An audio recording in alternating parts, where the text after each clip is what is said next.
नमस्कार दर्शकों, आज हम अपने चुनाव के इस विशेष कार्यक्रम में सिंधी बाहुल क्षेत्र यानी वार्ड क्रमांक 65 इंदौर के कांग्रेस प्रत्याशी सुनील यादव से चर्चा करने जा रहे हैं। सुनील जी, आपका हमारे इस विशेष कार्यक्रम में बहुत बहुत स्वागत है।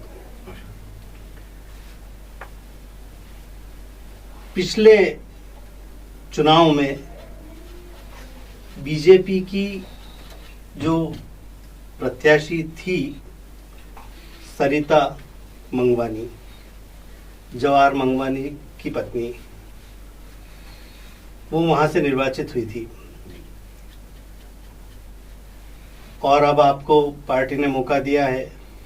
जवाहर भाई नहीं है, आप इसको किस तरह की चुनौती मानते हैं? मैं चुनौती बिल्कुल भी नहीं मानता हूँ इसको। ये मेरा गृह क्षेत्र का वार्ड है। मैं बचपन से यहाँ पर पला बड़ा हूँ। आप जहाँ तक सिंधी बाहुल्य क्षेत्र की बात करते हैं तो सभी सिंधी भाइयों से मेरा जीवन संपर्क भी है और सभी से मैं बराबर मिलता आ रहा हूँ। मुझे 25 साल हो गए हैं यहाँ पर कांग्रेस पार्टी का झंडा उठाते हुए और सभी से के काम में मैं पहले खड़ा रहता हूँ। जबकि आपके सामने एक सिंधी प्रत्याशी है, किस तरह से लेंगे इस चुनाव को आप? आपका पहला चुनाव है। जी, मैं आपका कहना सही है, मेरा पहला चुनाव है और प्रत्याशी सिंधी है। मगर यहाँ के जो सिंधी है सब मेरे भाई बंधु हैं। आपने बताया अभी। जी, मैं आपको वापस से इसी बात का जवाब इसलिए दिया मैंने कि सभी सिंधी मेरे भाई बंधु हैं और उनसे मेरा ऐसा कुछ नहीं है, सब मेरे को भाई मानते हैं और मेरा व्यवहार जो है, सिंधी हो, हिंदी हो, ब्राह्मण हो या अदर कास्ट, पंजाबी हो, जो भी हो, सब से मेरा व्यवहार अलग है। वार्ड 65 में धनाढ्य वर्ग के लोग भी हैं और बिलो पॉवर्टी लाइन वाले बहुत ज्यादा निम्न आय वर्गीय लोगों का भी वहां पे रहना है। इनका आपको सामंजस्य कैसे बिठाना होगा? आप किस तरह सामंजस्य बिठाएंगे और काम करेंगे आप?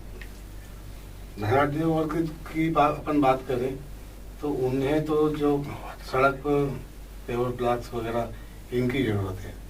तो मेरी प्राथमिकता जो रहेगी जो पॉश जी, आप प्राथमिकताएं बताएं आपकी। मेरी प्राथमिकता रहेगी कि जो रोड के आसपास कई जगह ब्लॉक नहीं है तो मेरे को प्राथमिकता से वो लगवाना है। सिंधी कॉलोनी, खाती वाला टैंक, यहाँ पर का एक जो लिटर बिन की समस्या है, लोगों का कचरा डालने में परेशानी आती है, तो मैं जगह जगह थोड़ी थोड़ी दूरी पर लिटर बिन लगवाना चाहता हूँ। तो क्या पूर्ववर्ती जो परिषद थी उन्होंने क्षेत्र में लीटर बीन और ये कचरे की पेटियां नहीं लगवाई क्या? लगी हैं, मगर इतने उस हिसाब से नहीं लगी जिस हिसाब से लगना चाहिए। आप चाहते हैं कि और बढ़ा देंगे आप उसके निपटान के लिए, कचरे के निपटान के लिए। इसके अलावा और क्या प्राथमिकताएं? आप निर्वाचित होते हैं तो आप कौन कौन से काम प्राथमिकता से करेंगे? मेरी सबसे पहली प्राथमिकता जो है, ये जो सिंधी कॉलोनी, न्यू लोहा मंडी, भौड़का क्षेत्र, भौड़का मेन रोड का जो क्षेत्र आता है और खातीवाला टैंक का जो व्यापारी क्षेत्र है, यहाँ पर क्या नगर निगम की जो पीली गेज है उसका बहुत आता है। लोग और व्यापारी उससे बहुत परेशान है, आए दिन कुछ ना कुछ चलता रहता है। तो हमारे महापौर प्रत्याशी, उनकी भी यही प्राथमिकता है और मेरी भी इस क्षेत्र के बाजार के लिए यही प्राथमिकता रहेगी। बात करें न्यू लोहा मंडी की तो वहां पर यातायात बहुत ज्यादा अव्यवस्थित हो जाता है, तो क्या उसको आप अपनी प्राथमिकताओं में लेते हैं? उसको किस तरह से सुधारेंगे आप? ये बिल्कुल सही कहना है आपका। जो न्यू लोहा मंडी है, यहाँ पर बड़ी गाड़ियाँ का आवागमन लगा रहता है। तो सर्वप्रथम तो जैसे अगर मेरे को जनता पार्षद चुनती है तो मेरी वहाँ पर ये प्राथमिकता रहेगी, पहले लोगों को समझाई दी जाएगी इसमें कि आप अपना जो वाहन लेकर आते हैं उसे सही ढंग से पार्किंग में लगाएं और जो पार्किंग की व्यवस्था है, जो रोड पर गाड़ियाँ आड़ी खड़ी होती है तो पार्किंग के लिए एक लाइन वगैरह अपन चिन्हित करेगी ताकि वहाँ पर लोग गाड़ी लगाएं। ये तो हुई जो व्यवस्थित क्षेत्र है, लेकिन हम झुग्गी बस्ती की बात करें या वाल्मीकि भाइयों की बस्ती की बात करें, तो वहां के बारे में आपका क्या विजन है, क्या सोचते हैं आप, किस तरह से निर्वाचित होने के बाद में प्राथमिकता देंगे? अभी ज़्यादा अपन बड़ी बात नहीं, दूर की बात नहीं करेंगे। अभी 10 दिन पहले बारिश आई थी, अच्छा पानी गिरा इंदौर में, और सभी को स्थिति मालूम पड़ गई कि छोटी बस्तियों में पानी भराने की समस्या। पहली प्राथमिकता है कि पानी का जो निकास होगा सिविल लाइन डलवाने की रहेगी। लोगों के लिए ड्रेनेज की व्यवस्था जो है निम्न स्तरों पर, ये पहली प्राथमिकता है, और पीने के पानी की, पेयजल की प्रमुख प्राथमिकता है आपकी। इसके अलावा और क्या आप दर्शकों को बताना चाहेंगे, किस तरह से आप आगे के लिए योजना बना रखी है? ये तो आपने सारी बता दी, इसके अलावा आप और क्या बताना चाहेंगे? इसके अलावा बस जो वार्ड के काम है, ये इनके अलावा जो भी है, और जो लोग मेरे पास आएंगे समस्या लेके, वो मैं प्राथमिकता करूँगा। अब बात करें आपकी पार्टी की, कांग्रेस पार्टी की बात करें, तो बड़ा कठिन मामला था चयन करने का, तो उस चयन प्रणाली में आपको किस तरह से निकल के आना पड़ा? जैसा कि मेरा अधिकार था, पार्टी में सभी का अधिकार है टिकट मांगना, मैंने भी उस हिसाब से टिकट मांगा। उस वक्त मेरा टिकट कट गया था।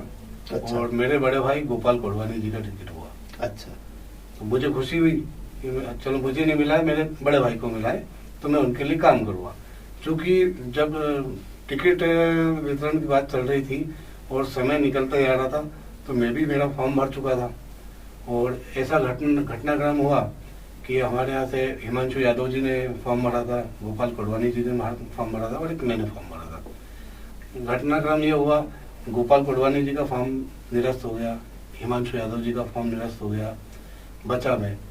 तो ये मुझे एक मेरे वरिष्ठ जनों का और मेरे इष्ट देव का मैं अपने ऊपर आशीर्वाद मानता हूँ कि मुझे ये टिकट कांग्रेस ने मुझ पर विश्वास जताया। उसके बाद समय काफी कम मिला है आपको, जनसंपर्क किस तरह से करेंगे, उसकी कोई योजना बनाई आपने? मेरा जनसंपर्क आज से 2 साल पहले ही चालू हो गया था।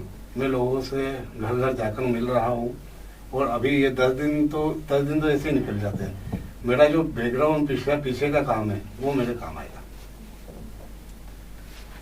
महापौर प्रत्याशी के बारे में क्या कहना चाहेंगे आप?